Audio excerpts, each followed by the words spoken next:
Assalamualaikum. My name is Abdul Rahman. I am from class 10. Today I made a project of a vacuum cleaner. The components I used to make this project are a CPU fan, 4 lithium-ion batteries, an empty bottle, an SPST switch, some wires. Now let's try it. I have some dirt here, so let's turn the switch on, and as you can see the fan is working now. As you can see, it is carrying the dirt from the table.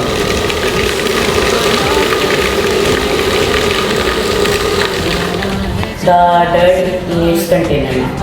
I hope that you will learn a lot from it and you will try it. Thank you.